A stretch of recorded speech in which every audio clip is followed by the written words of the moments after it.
कृष्ण कहते हैं, कोई भी खास काम के सफल होने पर उत्साहित नहीं होना चाहिए। ऐसा करने से गलती के होने की आशंका बढ़ जाती है। साथ ही हमें किसी दूसरे से जलन की भावना भी नहीं रखनी चाहिए। सकारात्मक सोच।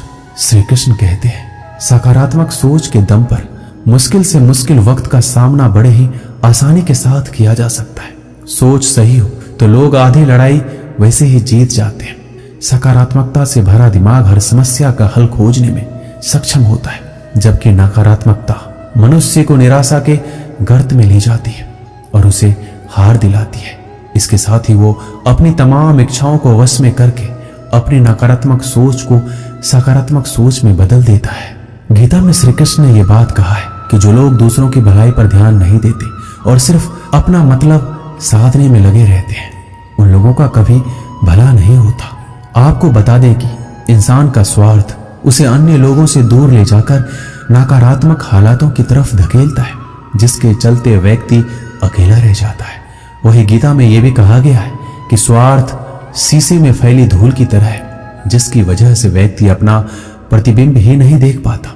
वहीं अगर आप चाहते हैं कि आप भी अपना जीवन खुशीपूर्वक व्यतीत करें, तो इसके लिए यह जरूरी है कि आप अपने स्वार्थ को कभी अपने पास नहीं आने दें।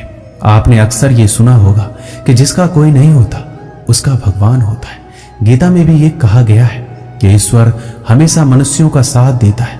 वहीं जब व्यक्ति इस प्रभावशाली सत्य को मान लेता है तो उसका जीवन पूरी तरह बदल जाता है।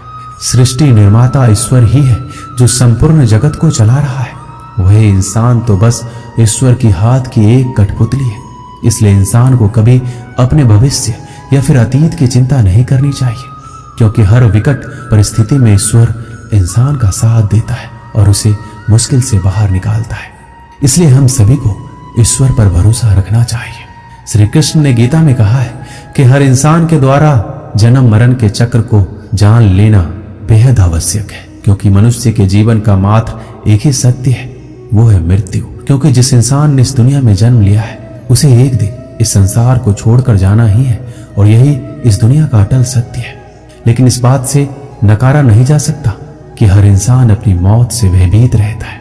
अर्थात मनुष्य के जीवन की अटल सच्चाई से भयभीत होना इंसान की वर्तमान खुशियों को भी खराब कर देता है। इसलिए किसी भी तरह का डर नहीं होना चाहिए और वर्तमान में खुशी से जीना चाहिए। श्री कृष्ण कहते हैं, जब तक आप किसी लक्ष्य के लिए खुद को पूर्ण रूप से समर्पित नहीं करते, तब तक लक्ष्य प्राप्ति में संशय बना रहता है। परेशानियां जिंदगी में नहीं, हमारे मन में है। जिस दिन हमने मन पर विजय पा ली, जिंदगी अपने आप संवर जाएगी। भाग्य से ज्यादा अपने आप पर विश्वास करो। भाग्य में विश्वास रखने के बजाय शक्ति और कर्म में विश्वास रखना चाहिए।